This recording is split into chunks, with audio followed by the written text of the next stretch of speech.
और माता पिता की बात बच्चों को मान लेनी चाहिए। इस शास्त्र कहता माता पिता और गुरु 4 लोगों की बातें जो हैं बोले बिना विचार के। लेकिन ध्यान रखना, थोड़ा देख लेना वो बातें प्रमाणित हैं कि ऐसी है कि नहीं। मीराबाई ने तुलसीदास जी को एक पत्र लिखा और कहा कि मेरा परिवार जो है वो ईश्वर प्राप्ति में बाधा बन रहा है। तो क्या जवाब गया, जे को प्री न राम वैदेही तजहु कोटि बैरी सम यद्यपि परम शनि। शिक्षा मिल गई कि जो सीताराम में न लगा हो या न लगने देता हो, ऐसे परिवार को कोट दुश्मनों के समान छोड़ देना चाहिए। जे को प्री न राम वैदेही तजहु कोटि बैरी सम यद्यपि परम शनि। बस मीराबाई ने घर छोड़ दिया। मीराबाई ने घर ही छोड़ दिया। तो ध्यान रखना आप भी, ठीक है माताजी की बात माननी चाहिए, पिताजी की बात माननी चाहिए और गुरु जी की भी बात माननी चाहिए, लेकिन अगर शास्त्र से युक्त हो तो, अगर शास्त्र से युक्त हो तो, और अगर शास्त्र युक्त नहीं है तो गुरु की और पिता की और मां की बात बिल्कुल नहीं माननी चाहिए। हमने नहीं कहा, ये तुलसी बाबा ने जवाब दिया मीराबाई को, और वही बात मैं आपसे कह रहा हूं, वही बात मैं आपसे कह रहा हूं कि जो शास्त्र सम्मत बात हो हमें उसको मानना चाहिए। एक बात कहें माताओं से हाथ जोड़ करके, देखो मैं निंदा नहीं कर रहा हूं, ना निंदा कर रहा हूं, ना आपको नीचा दिखा रहा हूं, सिर्फ मैं आपको सही रास्ता बता रहा हूं। ये जो सुबह सुबह जो माइक पे माताजी प्रार्थना करती हैं, क्या यहाँ आई हैं क्या?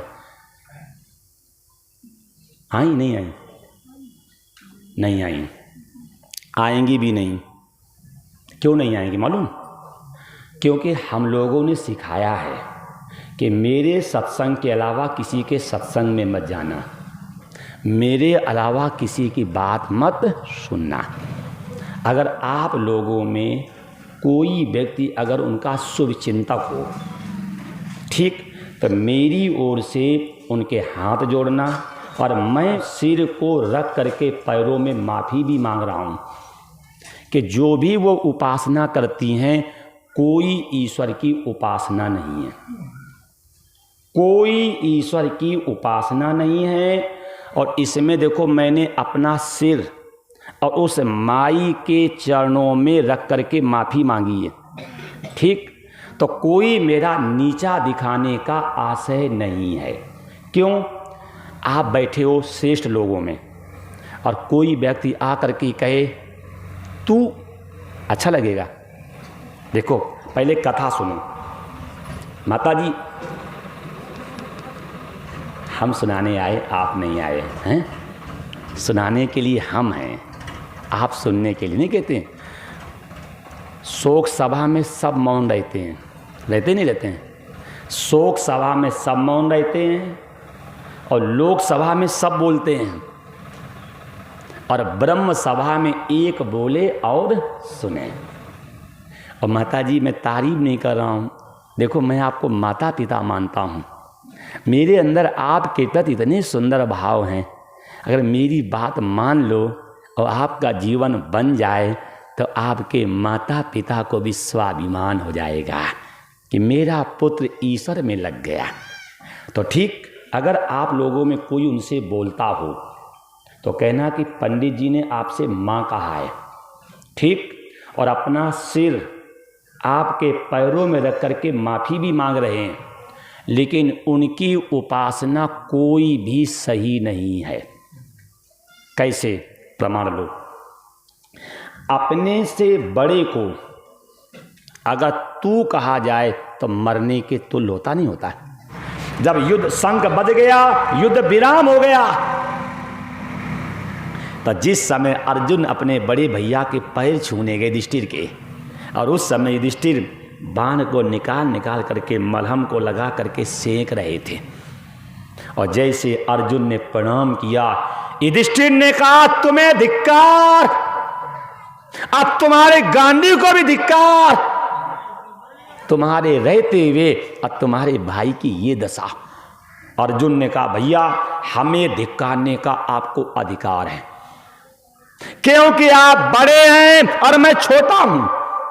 बड़ा भाई पिता के समान होता है और छोटा भाई पुत्र के समान होता है।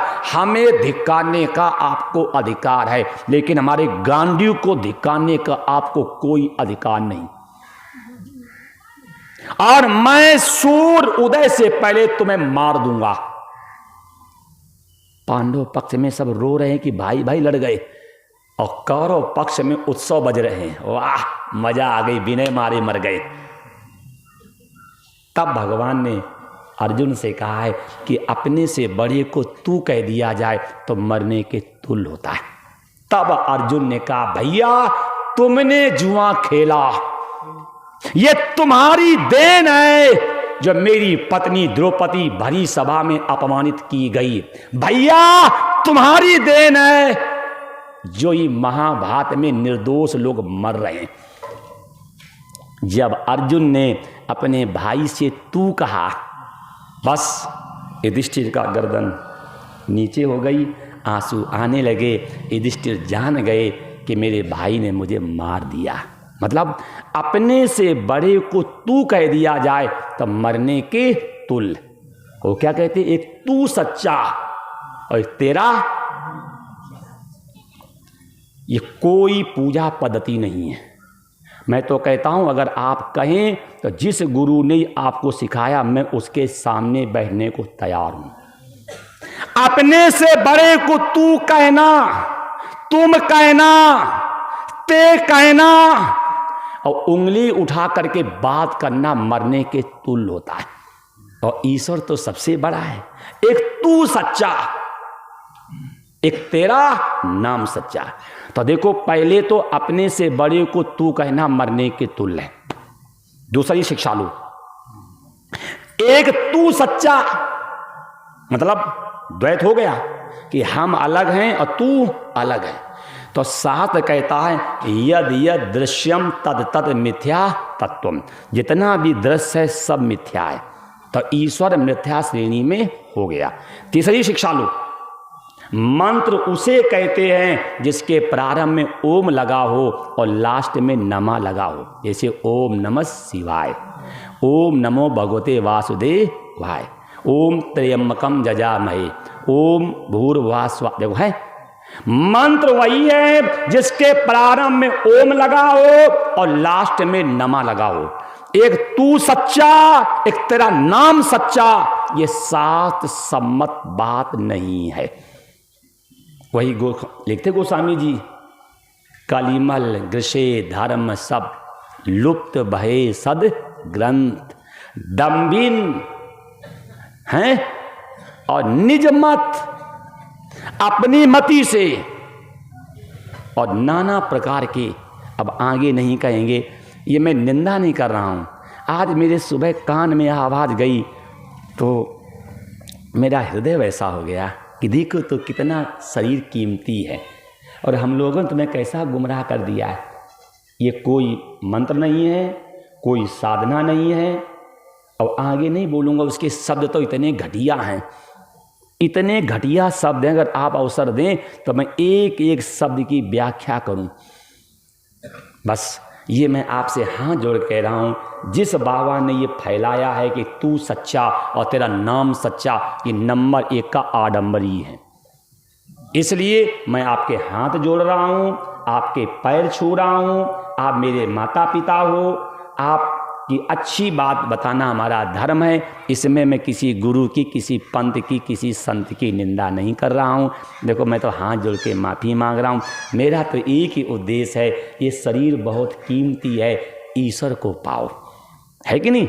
अपने 36 पुराण हैं, 18 पुराण हैं, 18 उपपुराण हैं और 2 इतिहास हैं, वाल्मीकि रामायण और महाभारत, और 251 उपनिषद हैं। अगर उसमें कहीं भी अगर ईश्वर को तू कहा गया हो तो बता देना।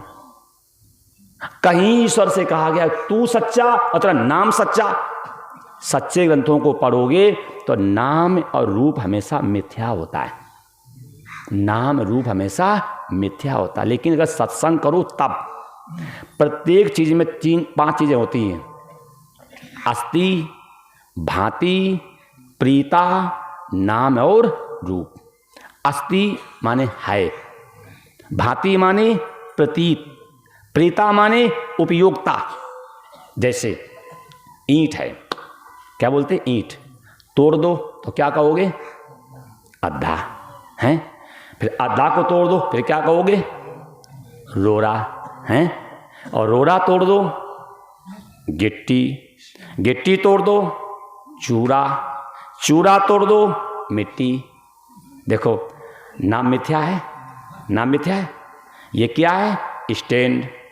खोल दो छड़, तोड़ दो तो क्या कहेंगे, लोहे की छड़ी। और कूच दो तो क्या कहेंगे, लोहे का पिंडा। और लोहे आग में डाल दो तो क्या कहेंगे, गल गया। नाम रूप हमेशा मिथ्या होता है। अच्छा, घर में जो लड़की होती है क्या बोलते हैं, बेटी। जब शादी हो जाएगी तो क्या बोलेंगे, पत्नी। और जब बच्चा होगा तब क्या कहेंगे, माँ। सास क्या कहेगी, बहू। मिथ्या है से बोलो, है कि नहीं, है कि नहीं। नाम रूप हमेशा मिथ्या। अभी हम क्या हैं, लड़का। शादी होगी पति, लड़का हो गया बाप, नाती हो गया बाबा, है। क्योंकि नाम रूप हमेशा मिथ्या होता है और दोनों शब्द गलत हैं। एक तू सच्चा और तेरा नाम सच्चा। नाम रूप हमेशा मिथ्या होते हैं और ईश्वर को तू कहा नहीं जा सकता है, क्योंकि अपने से श्रेष्ठ व्यक्ति को आप कहा जाता है। आपको तो सब मालूम, पढ़े लिखे हो। और मंत्र वही है जिसके प्रारंभ में ओम लगा हो और लास्ट में नमा लगाओ। इसलिए आप लोगों से निवेदन है कि ऐसे लोगों के चक्कर में फंस करके अपना शरीर, अपना धर्म, अपना धन और अपना जीवन बर्बाद नहीं करना चाहिए।